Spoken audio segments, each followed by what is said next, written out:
It's exciting. And it is recording. All right, welcome back to another episode of Catching Up, where I, Dwayne Duke, learned about the pop culture that I missed over the past, decade of being a comic. Today, this week, my guest is Sarah Dalton, coming to you all the way from Nashville, Tennessee. How are you doing, Sarah? Hey, I'm good. I'm hanging in there. Um, we're talking about The Matrix and Dawson's Creek, two projects that I successfully avoided for almost 25 years. I guess what Dawson's Creek premiered in 1998.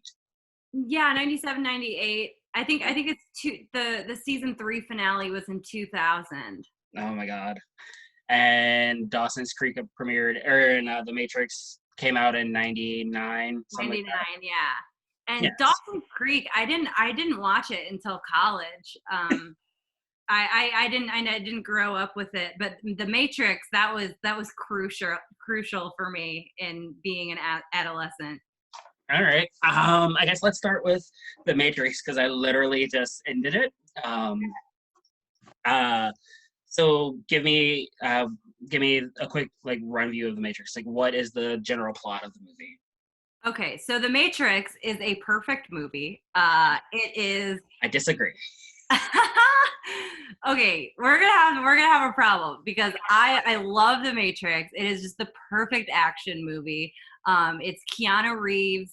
It's the late '90s, and he's a computer hacker, and he joins this resistance of people who are they find out that the world as we know it is actually a computer simulation that we're all living in, and it's actually year 2199 or something, and their world is run by computers, and there's a war between humans and the computers, and the computers are breeding humans and putting them in this matrix and basically turning the human into a battery.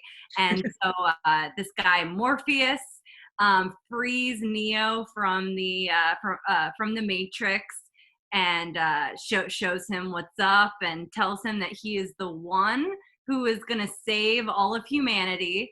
And then there's Trinity is like super hot and leather the whole time, and they fall in love. And they fight Agent Smith, is this creepy Hugo Weaving. He's perfect, just this evil villain of a computer simulation agent.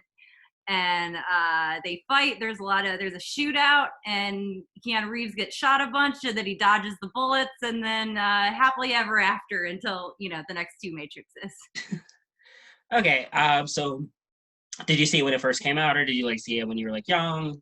Yeah, I think maybe late elementary school, early middle school, like that Hot Topic era, the trench coat, early 2000s. The Duster. Yeah. Um, Oh, that so scene where he walks into the building with it opens up his trench coat, just has all the guns. Oh, so classic Keanu. oh my god, I have notes. Um, because I take notes on all these things just so I can remember to say these things to other people as they're coming out of my coming out of my mouth. The Matrix. This movie was probably more enjoyable before the internet got so prevalent. Like every line in The Matrix is a meme and not a good one. Like when he said red pill, blue pill, or whatever it is, I was like, ugh, I can't. I'm having Proud Boy flashbacks. Uh, everyone Shave Keanu Reeves looks like Freddie Prinze Jr. Yeah, oh my god, he does. This movie seems like it was scraped out of a 15-year-old boy's underwear after a wet dream. This is my favorite note. Mouse is, ugh, I don't care. Oh. Um, yeah, I mean, it's a quick 2 hours and 16 minutes. I did fast forward once we got to the final fight scene because I was like, I know what's happening. And that by that point, I had given up slightly on the storyline. I think it's because I waited so long to see it that it doesn't have the same. I don't have the same attachment to it. Like I can only see it as references to today's internet. Um, It seems like a very good story. I mean, it's very heavy-handed on the "you're going to be our savior," and I can see how people get really attached to that storyline. It's very heavy-handed on the religious allegory. Trinity is a fucking name. Neo is the name. They say Jesus 1,000 times. Yeah. All in all, I have to say I give it like an 8 out of 10. Like it's not a bad watch. Okay. All right. I I, can get behind that. like I don't know that I would come back for it, but like it definitely gets a passing grade. Uh, the CGI doesn't hold up as well as you would think, but like it also doesn't look awful. Yeah, those fast forward where they're like moving really fast and like doing the fights can be a little cheesy, and the kung fu moves. Oh my god, there were so many parts of the movie where I was like, this just feels racist. I know kung fu. When he opens his eyes, and goes, I know kung fu. I was like, oh, for fuck's sake. There's so many. Just I love Keanu's acting in it because it's not bad, but it's not good. It's just so specifically that character. Just all the lines he delivers is just this very like low grunt. How many times does he say, I can't believe this is happening. What's going on? Oh my god, I can't believe this." Or that one line when he's at the very beginning when he's in the holding cell getting questioned by Agent Smith. He's like, "How about you, I I give give you you the finger. and you give me my phone call." I was like, what the fuck is happening right now? The Trinity storyline, I guess maybe I looked away for a minute, but she went from zero to full on in love real fast.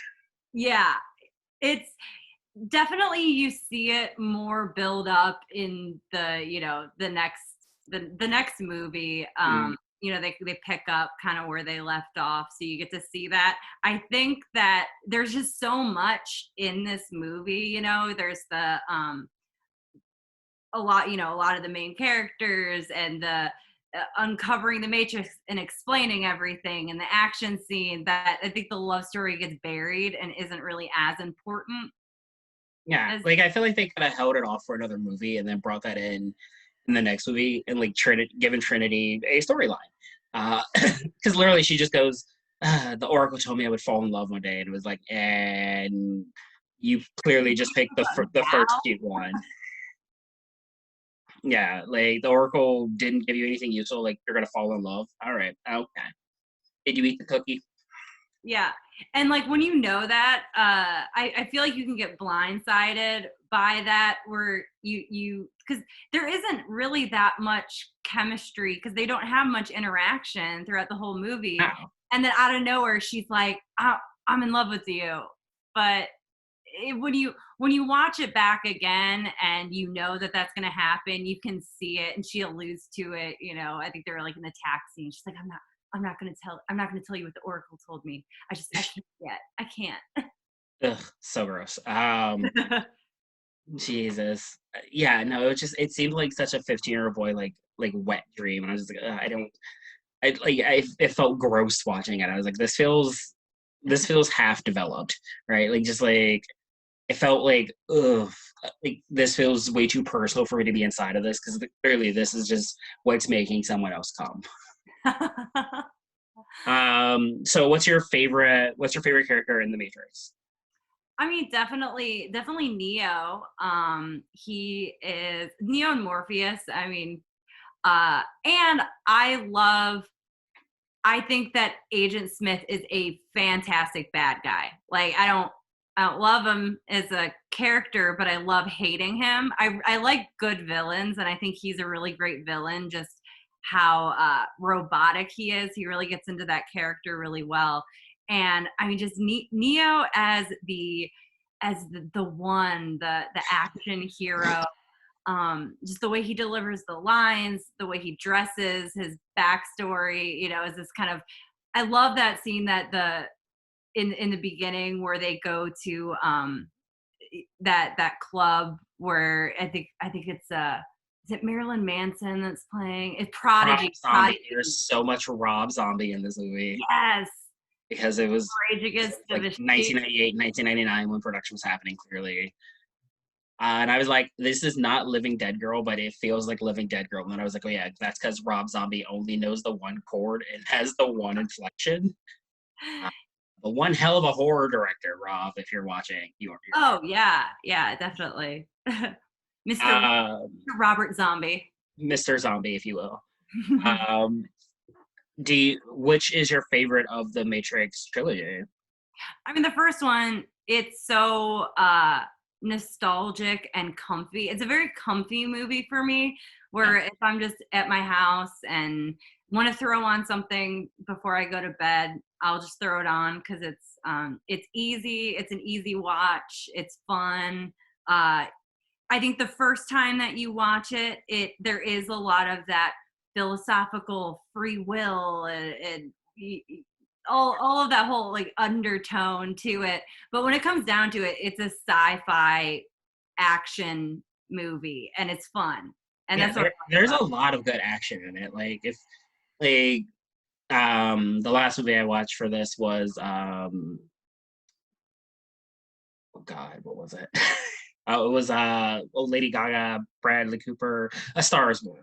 And that like they cut away from the story so Lady Gaga could give a full concert in the middle of a 2 hour movie because all movies are 2 hours to 16 minutes for some reason. I don't know where we got that number, but my attention span is like an hour, and I'm like, all right, wrap it up, give them the light. They're doing too much time. I wish you could just light a movie. Like, okay, this is like gone on five minutes too long. Oh yeah, when I saw Black Panther the first time, I checked my phone and it was exactly 87 minutes. I was like, oh, this is clearly over soon. And then there was another hour and a half, and I was like, how? Fucking how? All right. So the first Matrix movie is your favorite. What's your favorite movie of all time? Favorite movie of all time. I mean, this is definitely up there just because to me it's such a classic. I mean, it might not be the best movie, but it brings back a lot of memories. It every time I watch it, it puts me in that place when I first saw it, you know, and I listened to all the music that was in the movie and shopped at Hot Topic and had such a crush on Keanu Reeves and Trinity. They're both just so hot, you know. And I really like that aspect of it. My favorite movie, I love 8 Mile so much. I talk about it all the time. I make jokes about it. I have like 5 Eminem jokes. I just love that movie. I cannot say that I've seen 8 Mile. I'm the worst at seeing movies. Like I'll watch Clue 100 times in one year. I will see 2 films in theater. I was just talking to my mom on the phone, and she doesn't like comedies Yeah. really at all. But for some reason, she loves the movie Shallow Hal with Sandra Jack Black. It's like her favorite comedy movie, and it's fine. But that's such a bizarre I feel pick like that's to gonna be watch something I have to watch on comedy. here. I feel like that's gonna be one of those things I end up having to watch, Shallow Hell, because I don't think I've seen it. It's been more than 10 years since I've seen it. I saw it once and I was like, okay, that's it for me. Thank you. I have Um, been going on that Zac Efron binge, so I watched all the High School Musical. He's been in like 27 movies, and I've seen at least half of them by now. Probably the best one is Neighbors. oh Uh, God. yeah, There's this whole list of actors that I have that I just, for whatever reason, I do not enjoy their work no matter what it is, and I actively avoid some of their work. Um, so Efron's not on there, but a lot of his work is. Like he's I not on the list of actors where I'm just like, oh, I can't watch this. But like his work, that movie, Zach and Dave need wedding dates or whatever it is. I haven't seen that one, but I assume it's a movie about a guy named Zach and Dave who need wedding dates. Oh, it's a fucking true story one because if you're mediocre enough in this country, we will make a movie about you. The quick story is their brothers. They place an ad to get dates for a wedding because they're like the family screw up and they were told that they have to have dates. And then this girl that's not Aubrey Plaza, and the girl that's the one who's not 80 Bryant. you know exactly what I mean. Like, Yeah, not yeah. Aubrey Plaza, not Edie Bryant. They show up and they're actually worse humans than these guys, and I guess someone falls in love. Wait, is that not Aubrey Plaza? I believe it's not Aubrey Plaza. I It's think it like might be Aubrey Plaza. that actress who's like 10 years younger than her, but is the exact same Oh, hmm. There's a lot person. of those. Yeah, she's like a discount Daria. All right. Speaking of great 90s, let's talk about Dawson's Creek. Yes. So tell me your history of Dawson's Creek, like what do you love, what don't you love, and then we can get into the series. Okay. Well, I love teen dramas a lot. I've I've seen them all. You know, when I So gave the you my WB, the CW, that was your nonsense. yes, when I gave you my list of TV shows we could pick from, I mean, The OC and Friday Night Lights, Gilmore Girls, just all of them. I love it. I Did you just watch season 7 of Gilmore Girls? yeah, yeah. Oh, the new one, like with the 4 episodes that they No, just the one where Amy Sherman Palladino had left the series. the with where they were in college with Logan. It was like the last season of college, and it ends with the graduation. Yes. I've seen a couple episodes, and I was like, oh, I Yeah. don't know what's happening here. Not a fan. Not a fan. I think I have a lot of opinions about Gilmore Girls. I think they're all terrible people, Oh but God, I was joking with someone that was like, as a kid, I really wanted to be Rory Gilmore, and as an adult, I'm terrified that I'm Rory Gilmore. that is so true. It's definitely one of those people that you idolize. You know, they you set up to idolize, and then it's only when you're older that you go back and realize how terrible that they were. Yeah, like great. She's a fantastic 16-year-old. As a 32-year-old, no, thank you. No, yeah, she definitely turned out in to be like in the new episode where they did the flash forward. Or not, I guess not flash forward because they're in When real. they brought it back to like present day of 2016. Yeah, yeah, that she grew into exactly the person that you expected her to grow into. And like, God, I should have put my hopes on Paris. Yeah. But yeah, no, I love teen dramas. It's just something that you can shut your brain off and watch and get invested in these people's lives. And it's so over the top and outrageous that you become invested in these characters, but you know that they're not real. And it's like you can escape from your own life into the drama of these high schoolers. And Dawson's Creek is one of those. I didn't watch it when it came out. I watched it, I think like either in college or right after college. I went through a phase of just binging all these TV shows, and that was one of the ones I watched. And I watched it a couple of times just because, again, it's easy, it's comfy, and Yeah. the characters are all really great. Because I have a lot of strong opinions. I love them, I hate them. But I text you right as I finished Dawson's Creek. I was like, I have opinions. so many opinions. So I'll give you an overall synopsis of the show. Mhm. It follows a group of high schoolers from Cape Side, Massachusetts, and there's Dawson, of course, the namesake of the show. He wants to be a filmmaker. He's like obsessed with Steven Spielberg, and it's so cringy. And then his best friend Joey Potter's the girl next door, and they're Yeah. obviously have been friends forever. So much sexual tension, but then Michelle Williams comes into town, and she's the hot blonde and upsets everything. And then there's Pacey, the best friend, who I think the show really is Pacey's Creek. He's the best character of the whole show. Really? Okay. So I guess let's just get right into the pilot because anyone who just watched it the first time, I watch the pilot and then my guest favorite episode. So this week I watched the pilot and then the season 3 finale, which is just about the halfway point of the series because it only ran for 5 seasons, right? When Yeah. was Felicity on the show? Wait, Felicity?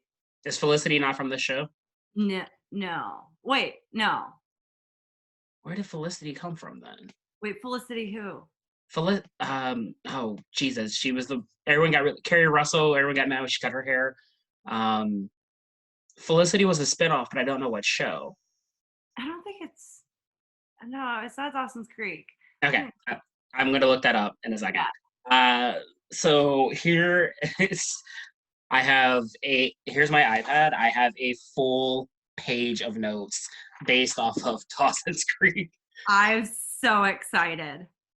So it started with the pilot, and it's got these pretentious, precocious teens. The scene where they're in his bedroom, and he's like, "Stay the night," and she goes, "I have breasts, and you have genitalia." And it's like, this is okay. This is some college sophomore level conversation. Okay. Um, he goes, "How do you know my genitalia is grown?" She goes, "You've long fingers." She talks about his dick so much in the first episode. Yeah. Oh, but the what? How often do you walk your dog? How many That times a day? that scene is repulsive, It's and so cringy. he should have stopped speaking to her right then forever. There's also a lot of nighttime boating happening in this episode. So Um, gross. and she references it in the season 3 episode. So I assume she just spends all of her time rowing from her house to his house up the creek. Because it's his creek. Of course it is. He's a teenage filmmaker. I'm going to be so mad at this entire show as him making a film about his teenhood. Is it? Well, I mean, can I spoil? Am I allowed to do spoilers? Yes, the show's been off the air for almost 20 years. Okay. Well, so yeah, that's kind of how this show ends in the final season is, they're all grown up adults and Dawson gets his own TV show or like he like writes his own TV show and it airs every week and it's basically just they show the pilot episode and it's just the pilot episode of Dawson's Creek but with different characters. Ew. I thought the theme song was "I Don't Want to Wait," and it's not on Hulu. It's a heart is in my hand. Yeah. Ugh. But speaking of theme song, the '90s music, I was like, I could just do this all day. I kind of want to, like, I may or may not have looked up a Dawson's Creek playlist on Spotify. Because every song would just turn the corner, and I would forget how bad the scene was because the music was so good. The music in the show is great. And I think that there was a licensing issue with Hulu because when they aired on television, it was the I don't know. And that song, however, because I did download it, many, many years ago and listen to the lyrics, and I was like, oh, this gets sad.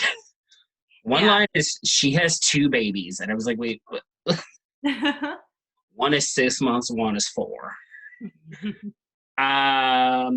They didn't send an adult to Jen. Like, they didn't send an adult with her.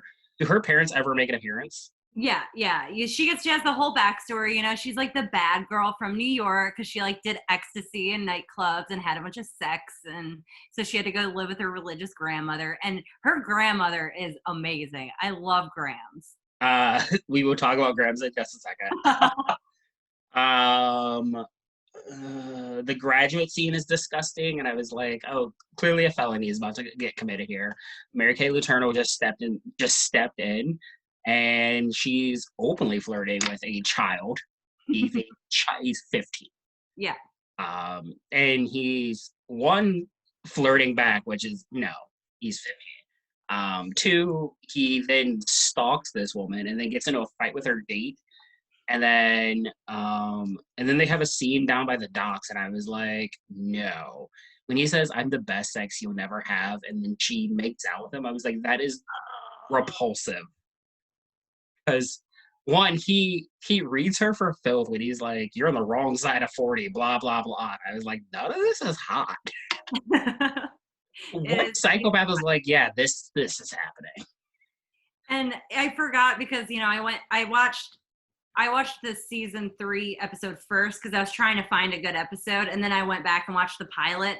And watching the pilot, I'm like, oh, he's a baby face boy. He is so little. Yeah. And he's the dad on a new series. He's the dad on Little Fires Everywhere. Oh, I didn't know that. Yeah, I read the synopsis of that because I was trying to decide if I wanted to watch it, and it was like, yeah, Joshua Jackson, Kerry Russell, and shit, I always call her Elle Woods in my mind. She's not. She's Reese Witherspoon. Reese Witherspoon. Yeah, that's the adult cast of that movie or that TV show, and it's set in Shaker Heights, Ohio. So Yes, yeah. I may have to give it a watch just because if you say Ohio, I'm honor bound to. Oh yeah, I have my little Cleveland skyline behind me.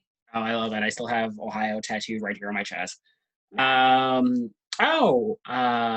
This Nelly chick. Does she make it through the series, or is she just the first episode? She's just yeah. I don't think much from her. There's a couple episodes where she's like the queen bee. I think they kind of try to establish her in the first episode as like the popular girl to show that none of the characters are the popular kids, but she pops up. I feel like she auditioned to be Jen, and then they were like, "You're not right for this, but maybe something," Yeah. and they kept her. Joey is an awful character. He's here. Oh, I hate Joe. I hate Joey so much. And the next episode I watched, I did not like her anymore. Mm-hmm. And I was just like, oh, Katie Holmes, like, how did you become America's sweetheart? Like, now you don't feel so bad about the time she did with Tom Cruise. Because, like, she was this. Yeah. Maybe he was just protecting us from her acting. Like weird mouth thing where she's just like always like well and like tucking her hair back like Dawson. Yeah, she's being such a dick. She opens with, we can't have these conversations because I'm a girl and you're a guy, and he's like, we've been friends since we were 5, but all right. I She guess obviously likes him. when she goes, did you notice his long fingers? I was like, what are you doing, you crazy person? And you guys are talking a lot in this movie theater. Oh God, Dawson's line, I reject reality. Ugh, gross. Dawson is the worst. And then there is an identical line to that in the season 3 finale where Jen or the other blonde girl who never gets a name and the gay guy are all sitting on his bed, and Jen just goes, "Yeah, this is like a better written. This is like high school, but like it's better written, and we all have like better dialogue and better hair and lighting." And I was like, "Oh, so we're just going full tilt into this? We're not even pretending." Also, why are all the teachers on the show in the first season so awful? Oh yeah. Is that just a trope that all the teachers are awful throughout, or? Yeah, there's not many teachers in the show that become like solid characters. Yeah. A lot of them kind of come and go. Like obviously the one we're not gonna see Tamara or whatever Tamara Yeah. because she's committing a felony. So she goes out the window pretty quickly because obviously everybody's gonna find out that she's like a child Banging a student. banging a student, yeah. Banging a child, a little A child. boy. He's 15, and I was trying to figure out like why they were saying starting high school at 10th grade, and I was like, oh, this is clearly written by someone who went to high school when 10th grade was the first year, not ninth grade. Oh yeah. Um, oh yeah, my note, my note. This episode is a Spielberg blowjob. Accept your perfect reality, Dawson. Where is the conflict? And then they introduced the grandmother. I was like, this grandmother character is a bit much, and all these kids are college sophomore level of notch. He's gonna fuck this teacher. This is not good. Also, how long before Pacey catches like a rape charge? Because he is skeevy as fuck. Yeah, Pacey grows into a man. He grows up, and I love him. He's like the one redeemable character because I love those characters with that have like the troubled past, but they get the redemption story at the end, and they might be not the best morally sound in the beginning. And I think that just might be the writers not really knowing what to do with him. Like, oh, he's going to be the sidekick. But then over the Yeah. course of the show, he becomes like right there next to Dawson, which is why I say Pacey's Creek, because he's the best character. Okay. I love that there's a really bad transvestite joke. My notes are who wrote Pacey, who wrote Joey, transvestite joke, you pious virgin Dawson. Walking out on his parents boning and then immediately going, my mom's cheating. That is Yeah. such a Or that line where he's just like, Spielberg doesn't put sex in his movies. gross. The whole episode should just be called Women Be Fucking. Yeah, the whole episode should just be like Dawson Leary, I want to lose my virginity so bad. Well, I think it's more like Dawson Leary. I'm okay with never having it. I just want to see what I want to frame my virginity, but I don't want to lose it. Yeah. I guess so. Here's my favorite part about this, where I try to figure out what happens between season 1, between the pilot and then the next episode that I watched. Okay. So I have roughly 3 full seasons to guess on. Yes. I assume halfway through season 1, Joshua Jackson walked back from maybe like a 4-week hiatus, and they're like, oh, he caught a growth spurt and he's actually a man now.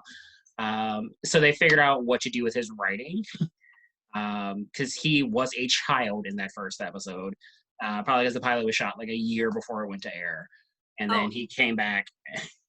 I will tell you how he came back in season 2, episode 1, Frosted Tips.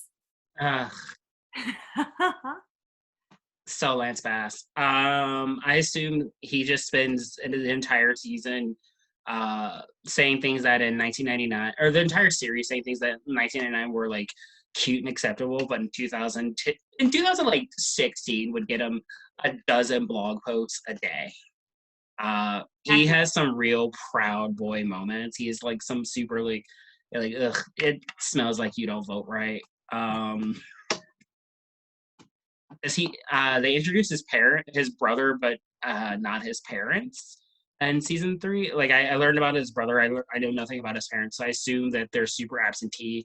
His brother is a cop who makes an appearance maybe season 2-ish, when they're like, we got a budget now. Let's give him a brother. So let's round this awful character out. Yeah. Pacey has the alcoholic, shitty dad. So he lives with his brother. I think in the season 3 episode, you see that he lives with his brother. Who, that's another thing. The whole show is just Pacey making super homophobic jokes about his brother. Like the whole show. Yeah. It's so cringy. When Jack appeared, I will admit to doing what I always do with a character like that. I learned everything about him within seconds. Because I was like, wait, what? When Jack appears, I was like, oh, cool, there's a gay character. And then it was like, oh, he doesn't get to be happy because it's 1999. This late 2000 or this like mid 2001 episode was like, yeah, we're not gonna let you have joy. I'm sorry. I assume Joey.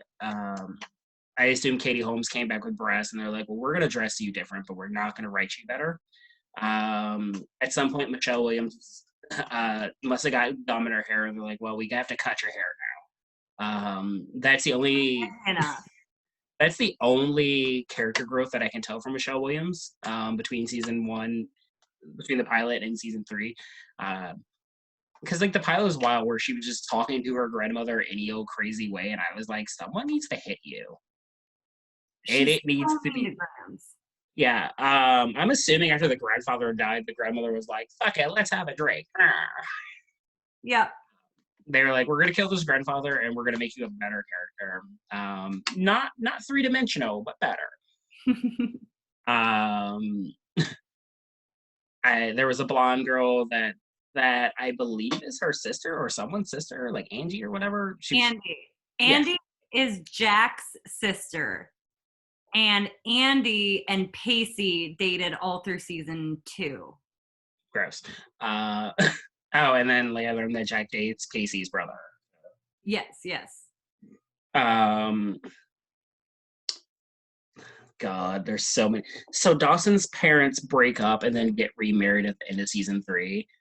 Why have that storyline? Was it just so they had a reason? Oh, one, when they kept calling him Mr. Man-Meat, I was like, that is disgusting. And also, this woman is just willing to bone her husband in the middle of the day in the living room, where you have a 15-year-old child who's going to come in at any point. I assume there's a lot of. I figure Dawson's storyline is, I think I like this girl, but I have a movie to make, and it's just that for seasons, and then they cut him into like that fantastic Dame Fannerby hair, that Zachary Ty Bryant hair, that very that late 99 early thousands haircut where you're like, Yeah. do we think this is what is happening? Like what, like how's your hair do that? Calm down, Farrah Fawcett.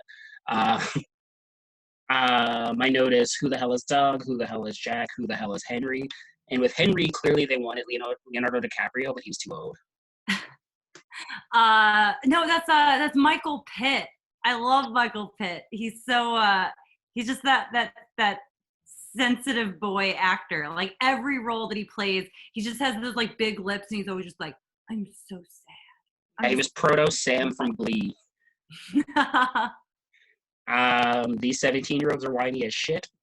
I love the change to the grandmother. I assume that she meets someone at some point throughout the series, but they don't really go. It's like the Reverend or whatever. I have this note. I don't want any of these kids to be happy. Yeah, I feel that. Just like everything about them just screams, you don't deserve joy. Joey's sister and brother-in-law are such an interesting set of characters, so I assume they never make another appearance. Yep. Yeah. I can't remember. I think her brother-in-law like leaves for some reason. I don't know why. Like he has to. They write him off the show, but they acknowledge the fact that he exists, but you just never really see him. He just kind of disappears. Okay, because there's like 19 exclamation points for this note where it's like, oh my god, there's a black character before the 20-minute mark. Oh my god, he's family. They drop so much exposition about Joey, and I was like, ugh, we didn't need this. You know, they're all awful characters. So how close did I get? Does the show pretty close? It's pretty spot on, because I mean, Joey and Dawson, you know, I feel like they just belong together because they're both so awful. So like neither one of them can drag anybody else down. They can just drag each other down because they're so terrible.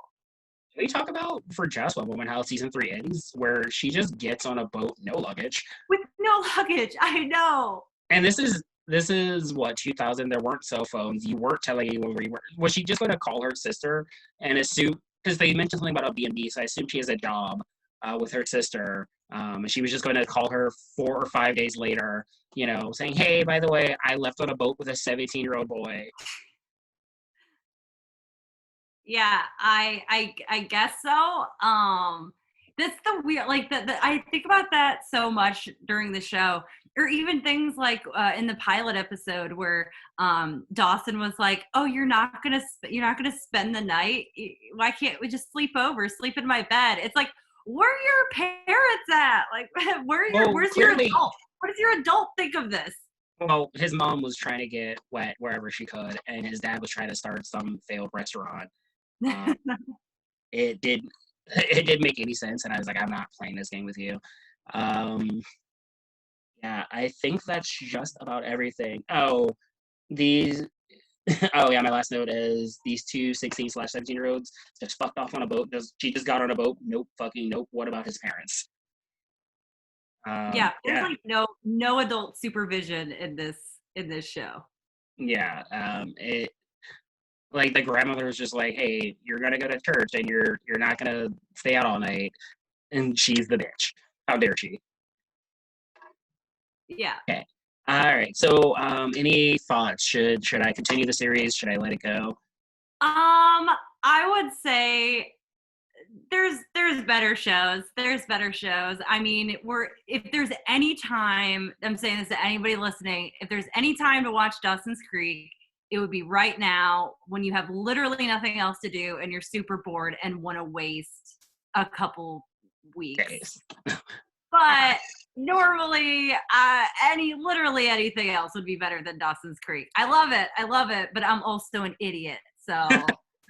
I don't know if I'm going to return to the creek. I think I got a good enough taste of it and was like, let's vacation somewhere else. Yeah, do a late night little row across Dawson's Creek and never look back. I feel like I could watch 5 episodes across the 5 seasons of that show and understand what happened. Oh, I will tell it. This will sum up the whole show. Okay, who everybody loses their virginity to. So Pacey loses it to the pedophile teacher lady. Yeah. Joey loses it to Pacey. Dawson loses it to Jen. Jen lost it in New York to like some random dude at a nightclub, I think. That scene where the grandmother kidnaps 3 kids and drives them across state lines to go look for a bus. That's how that goes.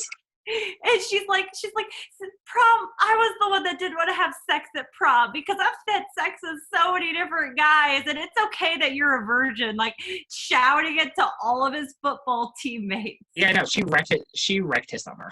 Yeah. She was like, yeah, I'm a whore, but it's okay because I wasn't in love. I'm in love now. God, that scene was so cringe. And then they drove up to some press club. Yeah. And he's like, oh, this is gotta be even worse, isn't it? And then he's like, this is Brad, as in my current boyfriend, not my ex-boyfriend. It's like, no, why don't they let the gay character be happy? It was too early for that. Oh, that's dessert. So I'm drinking whiskey out of a Solo cup and it melted a little bit. Wait, the whiskey melted? Was there ice? Solo cup melted a little bit.